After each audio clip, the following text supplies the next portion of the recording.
ठाणे महापालिकेतील सफाई कर्मचाऱ्यांच्या वारसांना वारसा तत्वावर पालिकेच्या सेवेत सामावून घेण्याबाबत तसंच त्यांच्या प्रलंबित प्रश्नांबाबत उपमुख्यमंत्री एकनाथ शिंदे यांनी सूचना दिल्या होत्या। त्यानुसार महापौर शर्मिला पिंपळकर यांनी प्रशासनासोबत सातत्यानं पाठपुरावा करून संबंधित प्रक्रिया पूर्ण करण्याचे निर्देश दिले होते। त्या अनुषंगानं सन 2024 ते ऑगस्ट 2024 या कालावधीत सेवानिवृत्त झालेल्या सफाई कर्मचाऱ्यांच्या 64 वारसांना पालिकेच्या सेवेत सामावून घेण्यासाठी नियुक्तीपत्र तयार करण्यात आली आहेत। त्यापैकी प्रातिनिधिक स्वरूपात 10 जणांना महापौर दालनात पिंपळकर यांच्या हस्ते नियुक्तीपत्र देण्यात आली। यावेळेला उपमहापौर कृष्णा पाटील, विरोधी पक्षनेते अशरफ शानू पठाण, शिवसेना गटनेते पवन कदम उपस्थित होते। सफाई कर्मचाऱ्यांचा वारसा हक्क आणि अन्य प्रलंबित प्रश्न मार्गी लावण्यासाठी महापौरांनी प्रशासनासोबत विशेष बैठक घेऊन आवश्यक सूचना दिल्या होत्या।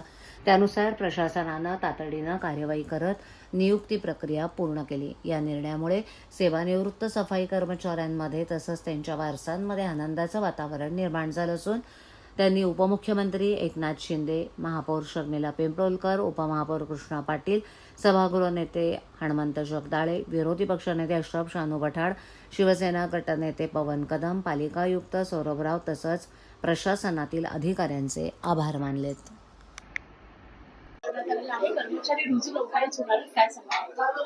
खरं तर ठाणे महानगरपालिकेच्या अंतर्गत सफाई कर्मचारी यांच्या वारसांचा जो प्रलंबित विषय होता तो बरेच वर्ष प्रलंबित होता आणि तो आज आपण इथे 64 वारसा हक्कांना तो आपण मार्गी लावला आहे।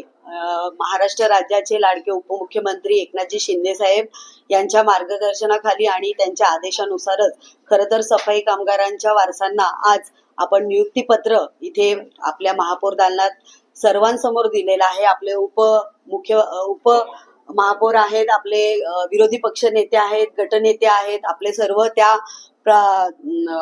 सर्व अधिकारी आहेत आणि यांच्या सर्वांच्या समवेत आपण आज हे नियुक्तीपत्र वारसांना दिलेले आहेत। एकूण 64 नियुक्तीपत्र आज वाटप झालेले आहेत। सर्वांच्या चेहऱ्यावर एक वेगळा आनंद होत आहेत आणि असेच चांगले निर्णय यापुढेही या ठाणे महानगरपालिकेकडून घेतले जातील। धन्यवाद।